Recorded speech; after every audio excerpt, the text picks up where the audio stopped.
Hey guys, it's Smudge here, and yay! It's here, it's finally here. The MiG-15 has just been released today, and yay! I'm really happy about this. Now, we've had the F-86 for a little while now, which is this aircraft's direct competitor, and since the F-86 came out, this is something I've been really kind of looking forward to, and yeah, it's just come out today. This will be only the second time I've sat in this aircraft. I've been in it once just to set up my controls and to go through a startup just to make sure I can do it. But yeah, I think what we're going to do here is have a first flight experience of this aircraft and see what it's like actually flying. Now, I've not had this thing off the ground yet, so this could be a bit of an experience. So yeah, let's get underway. Now, before I wanted to start, I'll just go over a few kind of things about the aircraft. Now, this is made by Bell Sim Tech, the guys that made the F-86. They've also made the UH-1 and the MiG-8. And like all of the modules that they've done so far, the quality on this is absolutely outstanding, and it's beyond, you know, kind of anything that you see in any other sim, really. You know, that they really have kind of gone into depth, or you know, kind of, well, beyond even that, even about you know, this module and what it is and what it can do. Now, this is the MiG-15Bis. The prototype MiG-15 first flew in December 1947, so just after the war had kind of come to an end. Of course, they started developing you know, jet technology, and this was one of Russia's first kind of jet aircraft. It went into production in 1949 with the Soviet Air Force, with the Chinese Air Force, and with the Korean Air Force. It was one of the most numerous aircraft built. It had 12,000 to 18,000 aircraft were built throughout its lifespan, and its NATO call sign, and I like this one, it's called the Fagot. So yeah, it's named after a meatball, or yeah. So what we'll do is that we'll get underway here and see what this aircraft's like to fly. Now, the startup sequence is pretty straightforward, actually. There's a lot going on in this aircraft, but a lot of it's, even though everything does what it's supposed to do, a lot of it you don't really kind of need to worry about, not initially anyway. So these are the initial kind of circuit switches over here. You've got the battery and the aircraft generator switches. You've then got the trim switch and the instrument switches there. Now, they're the only ones that you need to worry about on this side initially when starting up the aircraft. Over this side, you've got instrument lighting, you've got boost pumps, engine ignition, and fuel transfer pumps. So these are the only switches that you need to actually get the aircraft started. And there's one more thing to do before we start the aircraft, and that is to request ground power. Because without ground power, you can't actually get this thing started. Chief, turn on the ground power. In my own experience, you can't get this thing started. Copy. Ground power is now on. Woohoo! Thank you very much, Ground Chief. Now, let's talk about the actual startup sequence. Now, on this side here, you've got the throttle. Now, to the left-hand side of the throttle, underneath this little lever, you've got the starting push button. So what you do is that you press this button for a couple of seconds and it starts the engine turning over. Now, the next step is quite important. You've got this lever down here, which is the engine stop lever. And I guess what it is maybe like a fuel cut-off valve to the engine. Now, in the up position it's closed, and then in the down position it's fully open. Now, what I found, when you press the engine start switch, if you move this lever all the way down, the engine won't start. It's like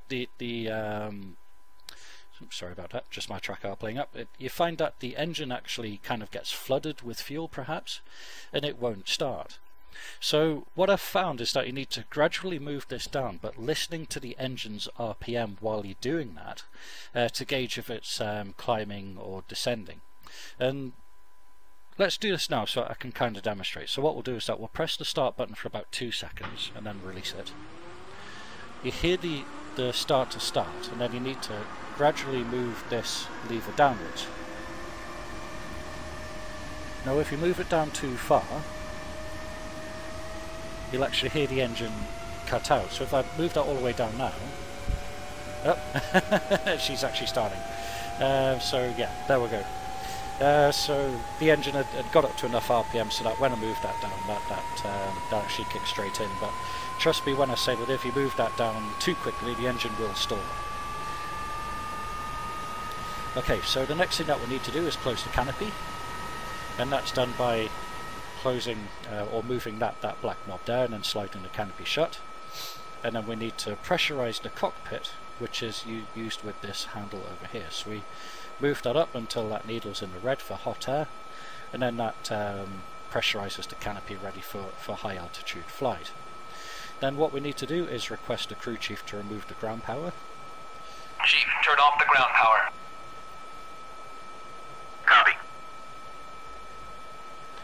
And then that's us... ground power is now on. Yep, that's us ready to move. Oh yeah, and then the other thing there is to test the fire safety system there as well. So that's us now ready to rock and roll. So let's talk a little bit about taxiing. Now, taxiing, I believe it's along the lines of the MiG-21. This aircraft has differential braking left and right, and the nose wheel is like a caster. So the nose wheel doesn't have any steering of its own, so if you rudder left and right, the aircraft won't actually turn. So you need to turn by braking the wheels on each side, and then the nose wheel will just kind of pivot with that kind of direction of travel. So what we'll do here is that we'll just hold in the brakes, which is on this lever here. We'll throttle up to about 600 RPM.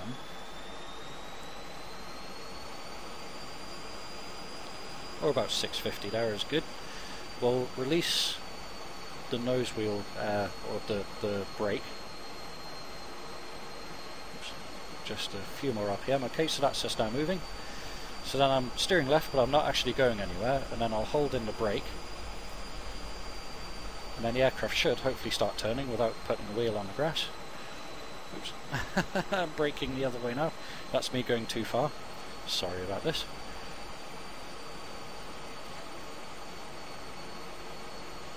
Wow, okay, she is a pig to steer with. Okay, so that works. So just steering and then tapping the brake seems to have a much better result than holding the brakes and trying to expect it to turn. So,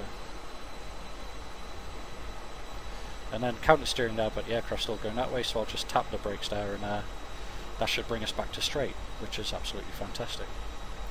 So while we're taxiing out here, we'll just turn on some cockpit lights. Also, gauges over here, got the radio gauge there as well. The rest of these are to do with bombs and weapons, so I don't think that we really need to worry about those at the moment. Sorry, just slowing down as we're starting to taxi a little bit fast here. And then I'll just have another quick look at the beautiful external model on this aircraft.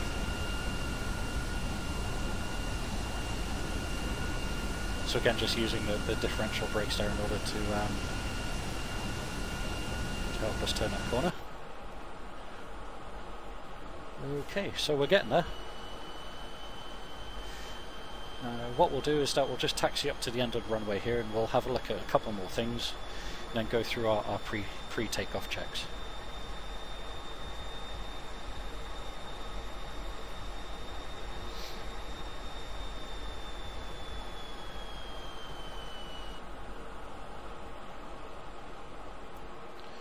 Okay, so let's park it here.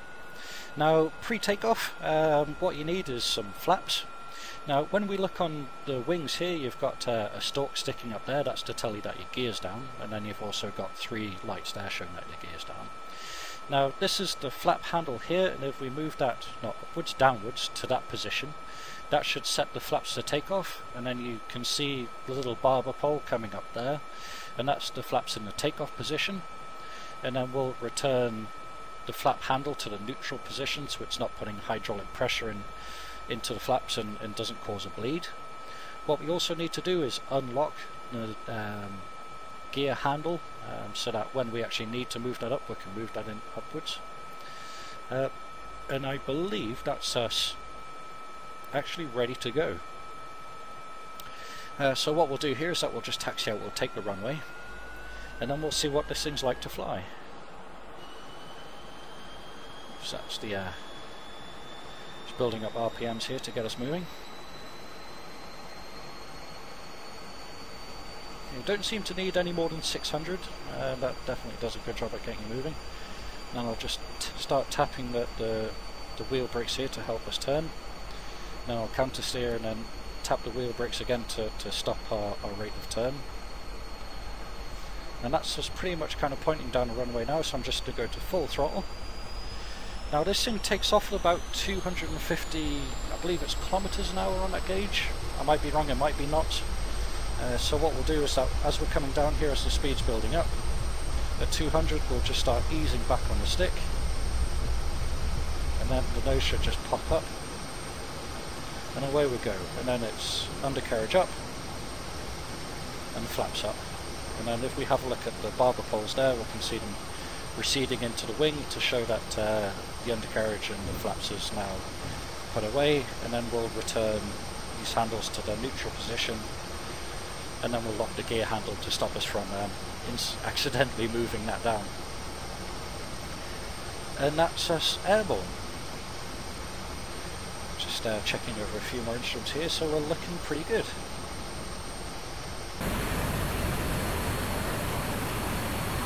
And how absolutely cool does this aircraft look? And I tell you, one thing I like about this is that it sounds absolutely fantastic as well.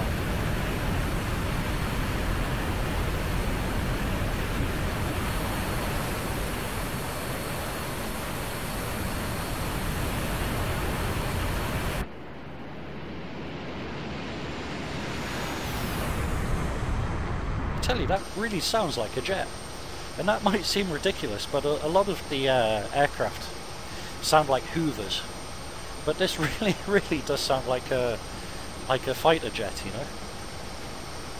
It's just starting to get up into the soup here a little bit, so I'll just come down in a sec, and then we'll look at how this aircraft handles.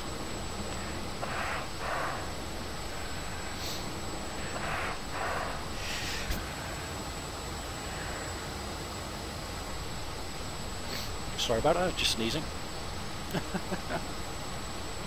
Okay, so this is us now at about 600 kilometers an hour, I believe it is, or knots, I'm not too sure. Now, aircraft flying wise, it does have trim for elevator and ailerons, which are on this, so this handle here is for trim up and down, and that button there is for trim left and right. Now I've got those set to a HOTAS because it's generally something that you use quite a lot. So let's see how, so that's just now stable at 650 kilometers an hour.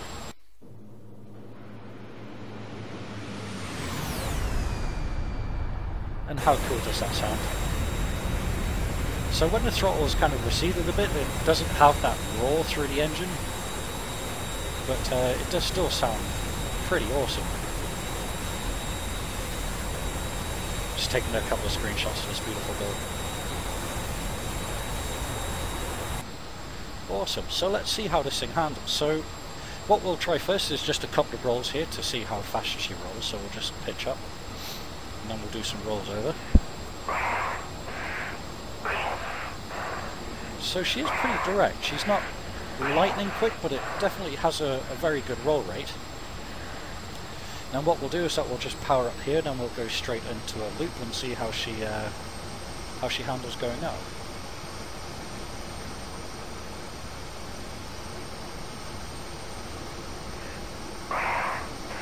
So this is us going up over the top. Apparently the oxygen valve's closed. I've really got to learn how to turn these things off because they're really going to annoy me. I'm just powering down there as we're coming out, so very stable in the roll. I'm not pushing the aircraft too hard here, but she definitely responds really well.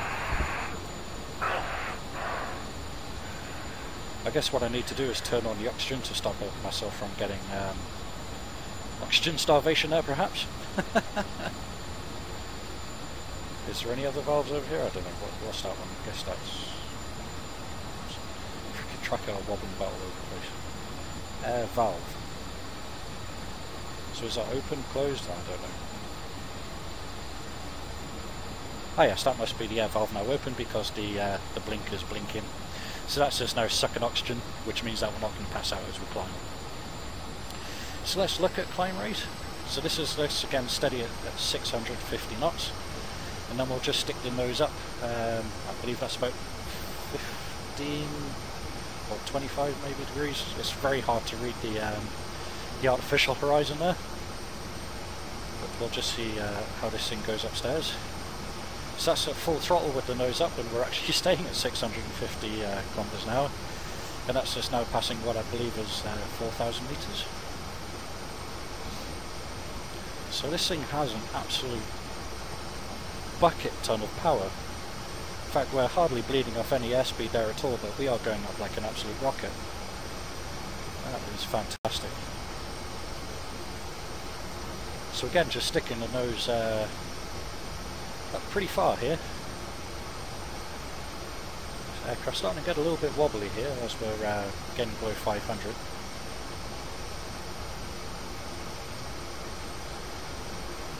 So that's 400. And we'll see how the aircraft departs as we keep going up here. So I'm just starting to pull in a little bit more back pressure on the stick to keep the nose up. So that's just now down to 350. And we'll see how she stalls. So that's 300. And the nose is still staying well up. I'm not putting much more back pressure on the stick. That's 250. Okay, the nose is starting to depart a little bit. I'm putting in more back pressure. Vibration there, the aircraft's that's at 200 kilometers now, and the aircraft's vibrating quite heavily. But that's us at 8,200, and she's not responding to stick input. And then the nose just quite gently departing downwards now. So nothing radical at all when she's departing in a stall. And crikey, that needle is going up quick. So that's now 700. In fact, I need to start backing off here, and I'm going to pop the air brakes. So if you get this thing above 800, you'll start suffering compressibility, and then your controls won't respond at all, and then you'll end up flying into the ground, which would be really messy. Now the air brakes on the Fagot are actually on a button on the stick, and then they pop out the back there, which is really quite cool. And that's just on that button there on the stick, which is the number 2 key on my stick as default. So because they put like an in-out air brake button on the stick, this aircraft must suffer from quite bad compressibility, but we're not going to test that today. So let's see how quickly she departs on a stall. So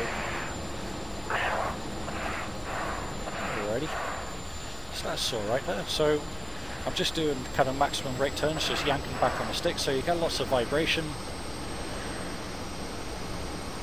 And then she just starts idly kind of rolling over. So yeah, that's really quite timid.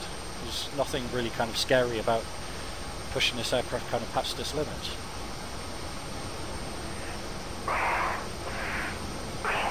So that's just now above 500, and then you can really pull this thing hard. I mean, she's vibrating now, but she's not departing. And that's a hell of a rate of turn. I mean, we're pretty much turning on the spot. Nose just departing downwards now, but it's fairly easy to recover.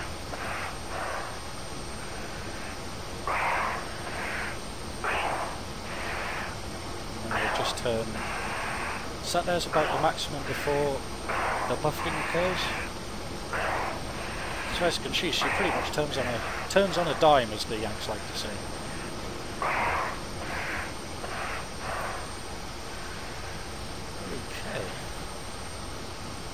Got myself all turned around here, forgive the pun. I think our airfield's over that way, it certainly is. So let's start heading back that way and then we'll see what this thing's like to land. Ooh, sugar. I've got no control input. Okay, so back on the throttle and the air brake out and then she's back. Wow, okay, so that that's fairly easy to happen. So I got up to 900 kilometers an hour there in the left-hand roll, and I pulled in right roll to steady myself out, but the aircraft just didn't do anything. She was almost completely dead stick there. So I guess that's compressibility in action.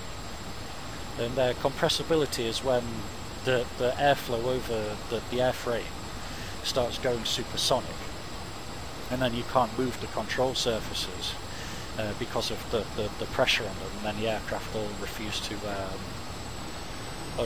respond.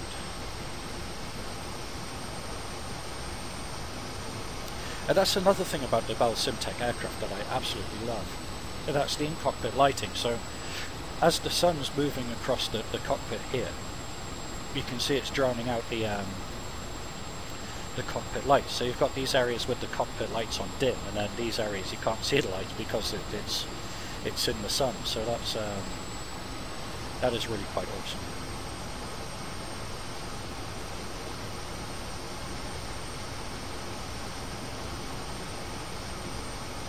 So that's a runway, but it's not our runway. I believe ours is over that way somewhere.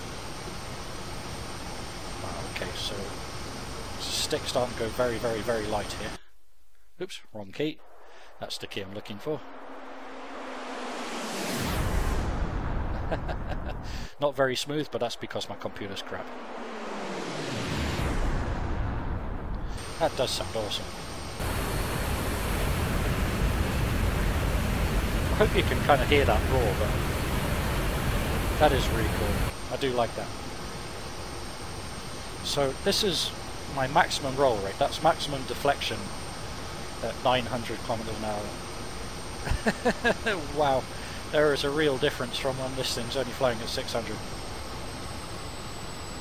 So I guess jamming the throttles forward on this thing's not the best idea.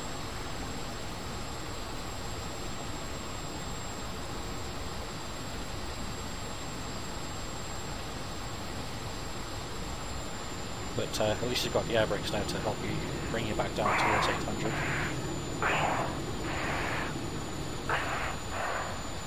Yeah. Let's, as we're flying back towards our airfield here, let's actually have a look at the Canon system. So the weapons and armament systems are all on these switches here. So if we switch all these ones on, my track yard stay still. Then this is now the gun armament system on.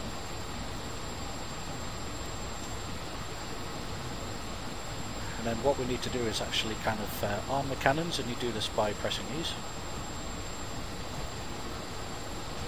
And you get a reassuring clunk because the cannons are being cocked there. And then if we pull the trigger, nothing, because I actually need to unsafe the weapons. Oh, that's handy. So as you unsafe the weapons, your head actually moves into the gun reticle. And then on the gun reticle you've got a ranging system on the throttle, and then you've got your wingspan system there. So the Sabre is a 10 meter wingspan, and then what you do is just put the Sabre in your gun sight, aim it up, and then pull the trigger, which isn't firing. Maybe I've not got that set, or maybe I'm doing something else wrong. Right. We have armed the cannons, I know that much. That is, the trigger's definitely being pulled there, but nothing coming out of the cannons. Let's see, what am I missing? What am I missing? I've got to be missing something. Release switch. See release buttons. Nope. There must be some kind of master arm switch or something like that that I'm missing. So we'll cock the guns there. I know that does that.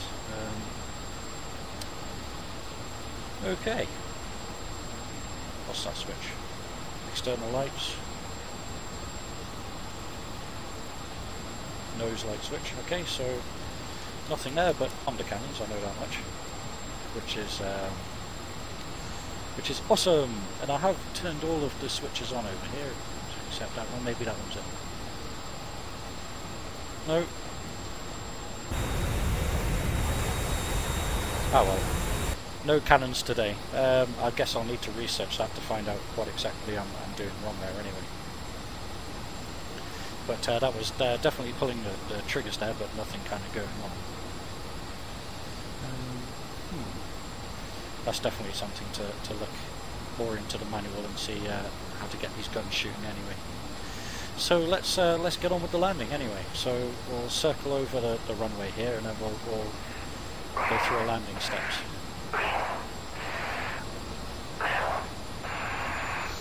It's all jerky, that's because I love my computer. Just turn those off, turn the sight off. Disappointed now. I wonder what I'm doing wrong. So I'm going to uncage the gear lever there. And then I think we'll fly over and do a turn and brake.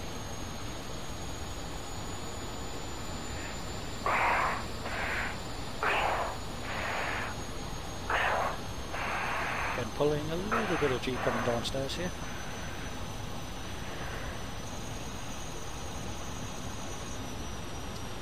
I guess that must be a marker alarm.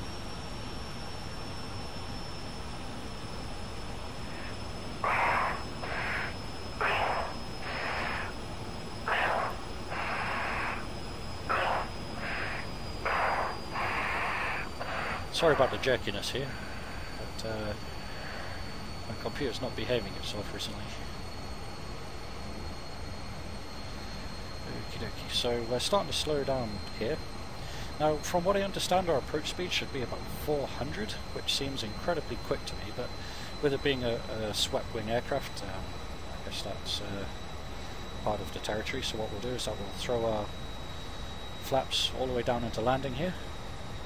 Ooh, and the nose is starting to balloon here a little bit.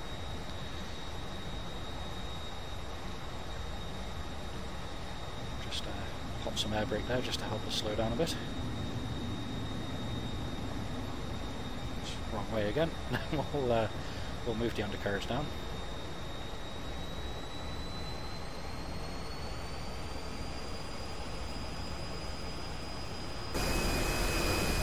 Then that's the undercarriage down and locked. It doesn't seem as though we have any flaps down though. That's interesting. The flat barber pole isn't out either.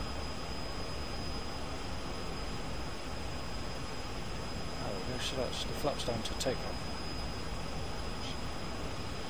If we move that all the way down, there we go. So you need to pedal in to take off, then to down. Haha! Oops, ooh, hello. Airspeed's coming down quite alarmingly there, so we'll just power up a bit, and then we'll line up on the runway and see if we can't touch it down without killing ourselves. Big pauses, sorry about that. I guess that's the outer marker. Yes, thank you very much. I don't know how to shut you up, but I wish I could.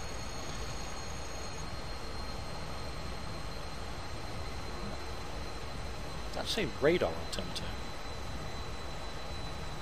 Radar altimeter indicator range. That's clever. I wonder how he turned that on. Fucking pay attention. Hello.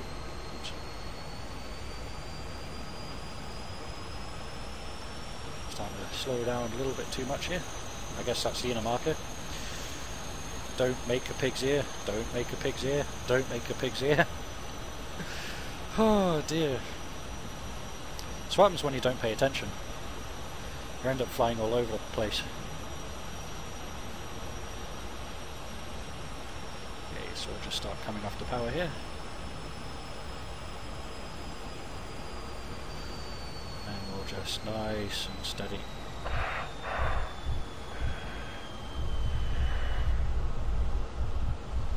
And keeping the stick back for a little bit of aero braking, just keep that caster wheel off the ground.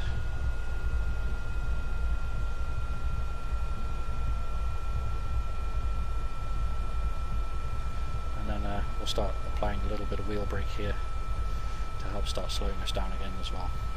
So something of a successful landing there. Again, just tapping the wheel brakes here because I don't want them overheating. And that's us kind of down and safe. How awesome is that? And that's my my very first flight in the MiG-15, which is awfully awesome. So what I'll be doing soon is maybe a little bit of air combat between this and the Sabre, and we'll see how we can do there. I didn't do really kind of well in the Sabre against the MiG-15 when the MiG-15 first came out, because it wasn't a very easy aircraft to go against then, but since this model's come out, then I guess that the AI model would have been refined as well, so maybe that's worth something revisiting as well. Sorry, just concentrating on my taxiing in here. Yeah.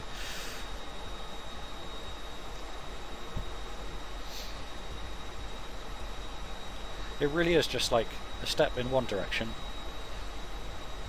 and then counter it with another step to stop it from going that way. So we're going pretty straight here, and then we'll pull it into this bay and then we'll shut everything down.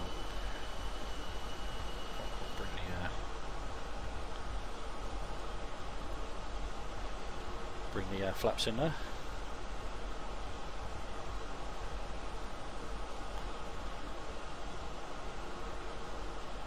And then we'll park this thing up. So what I'm going to do now is go away and read how to actually get the weapons to activate on this thing. And then I believe to shut the engine down, you just close off the fuel switch there.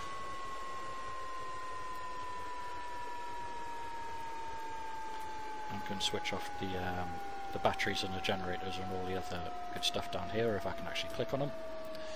Then we'll unpressurize the cockpit. Oops, if I can get my mouse to work. One of those days today. And then will it actually? Nope. Let's try that. There we go. We can unbutton and unhook the canopy. How cool is that? You can hear like the fan blades clicking as they're starting to spool down. That's really cool. I like that. So anyways, I hope that you've enjoyed this. I will most definitely be featuring this some more within the next coming days. We'll have a look at air combat, maybe some air to ground, or you know, once I kind of start learning stuff about the aircraft, then we'll have a look at it a bit more in depth. So thank you very much. I hope that you've enjoyed this, and this is Smudge saying we'll see you next time.